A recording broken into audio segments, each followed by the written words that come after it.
àwọn ọmọlẹ́kẹ́wò àsìkò mọ́lìd láwa yìí tí àwọn èèyàn celebrate fún àǹfààní gbogbo wa kí ni nǹkan tí ẹ̀sìn lè sọ àbí kí ni tẹ̀sìn sọ lórí irú nǹkan báyìí àbí kí tí ẹni ìyá ìsìn sírú nǹkan báyìí náà mi tí ó sì tàbí ṣùgbọ́n bẹ́ẹ̀ ni pé wọ́n bí anabi wa Muhammad sallallahu alaihi wa sallam anabi ò jábọ́ láti sánmà wọ́n bí ní obìnrin ló bí anabi wa Muhammad sallallahu alaihi wa sallam ìgbà tó dẹ̀ di ọmọ 40 ọdún Ọlọ́hun bá gbé dìde ní òjíṣẹ́ tanabi Muhammad sallallahu alaihi wa sallam tẹ wá fi ayé lẹ̀ a gbọ́ pé ó sẹlibrétì ọjọ́ bí rẹ̀ rí anabi wa Muhammad sallallahu alaihi wa sallam a máa gbààwẹ̀ ńjọ́ Monday wọ́n dẹ̀ bèèrè lọ́ẹ̀ pé kí ló fà á rí pé mo ń gbààwẹ̀ ńjọ́ Monday anabi sallallahu alaihi wa sallam ọjọ́ tí Ọlọ́hun ọba tí ó gbé mi dìde ní òjíṣẹ́ ni ó bọ́ sí ọjọ́ Monday ọjọ́ tí ó dẹ̀ tún jẹ́ ọjọ́ tó ṣe pé kí ni wọ́n bí mi so eléyìí ni tí anabi wa Muhammad sallallahu alaihi wa sallam máa ń ṣe so ẹni tí ó bá wo yí pé òun tiẹ̀ nífẹ̀ẹ́ anabi kan kó náà máa gbààwẹ̀ ńjọ́ Monday ntànàbí máa ń ṣe nìyẹn sallallahu alaihi wa sallam tí àwọn sàábì náà dẹ̀ máa ń ṣe ṣùgbọ́n gẹ́gẹ́ bí n ta sọ fún wa nìyí ẹlòmí òfin tó ń bẹ nu súnnà lẹ̀ yóò wá lọ mú nǹkan mi yóò ló ń fẹ́ fi súnmọ́ lọ́hùn àwọn èèyàn padà kọ́ṣe àwọn nasọ́ra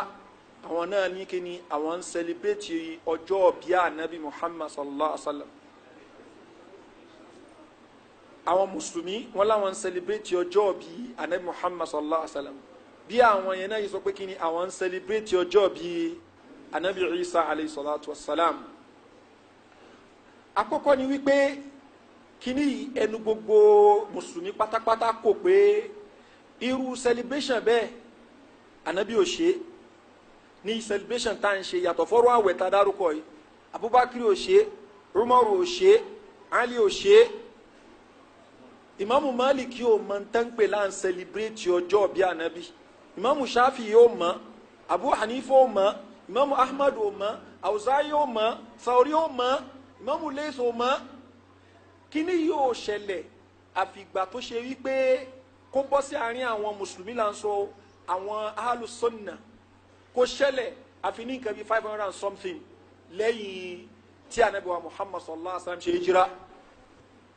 ẹni tí ó kọ́kọ́ gbé eléyìí tí ó kọ́kọ́ ṣe eléyìí òun náà ni ẹni tí wọ́n ń pè ní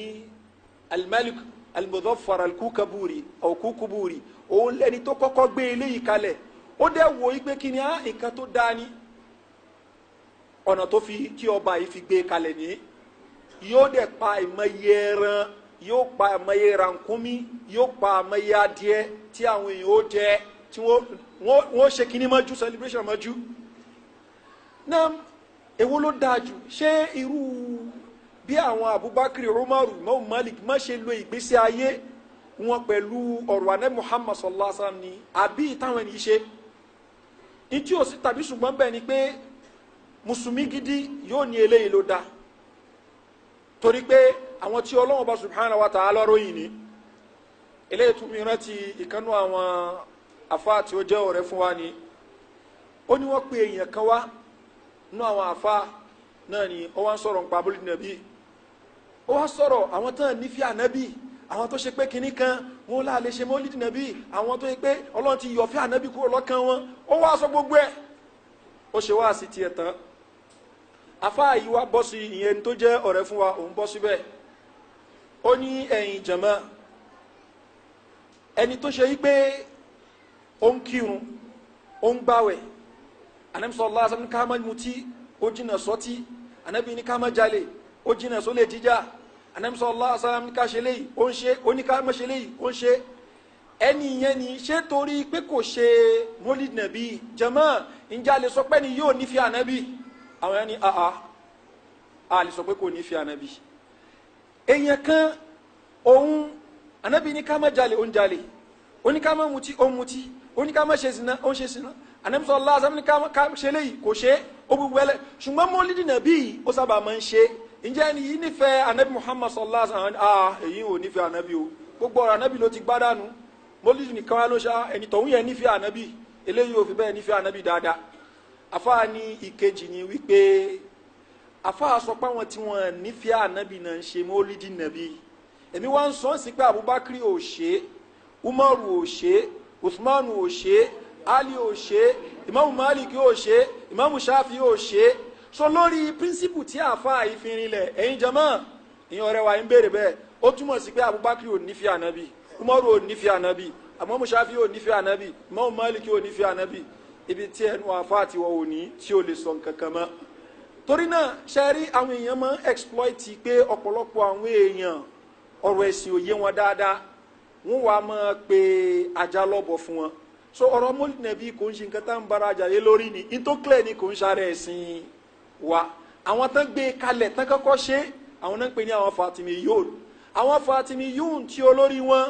tó ń jẹ́ Ubaydullah ẹnu àwọn àfẹ́ẹ̀sìn kò pé wọ́n ń ṣe mùsùlùmí àwọn ni ìran wọn ló lọ jí Hajarul Aswad gbé tí wọ́n jí gbé ní àsìkò ìgbà kan kó tó di pé wọ́n dá a padà so àwọn yìí ni ẹnu àwọn àfẹ́ẹ̀sìn kò pé wọ́n ń ṣe mùsùlùmí eléyìí ṣẹlẹ̀ wọ́n máa ń sẹlibrétì ọjọ́ bí làwọn máa ń sẹlibrétì gbogbo àwọn èèyàn wọn làwọn sẹlibrétì ọjọ́ bí Fatima lọ́tọ̀ ti Ali lọ́tọ̀ Hussein lọ́tọ̀ Hasan lọ́tọ̀ ti ẹni tó jẹ́ bàbá ti tiwọn tán pé ní Ubaydullah wọ́n sẹlibrétì ẹ̀ lọ́tọ̀ so wọ́n wà wọ́n kàn fi tànábì náà kún ní so that àwọn á lè rọ́pọ̀lọpọ̀ àwọn mùsùlùmí deceive eléyìí ni deceive wá padà wá mú àwọn mùsùlùmí míì ní nǹkan bíi 500 and something ìjìrá lára àwọn tó kọ́kọ́ fọ́ọ̀lù fún ní ọba tí adarúkọ Al-Malik Kuburi òun ló kọ́kọ́ fọ́ọ̀lù fún kìnìún so kò ń ṣàrẹ̀ ẹ̀sìn Islam kọ́lọ́mọba kó ṣàánú wa wallahu a'lam.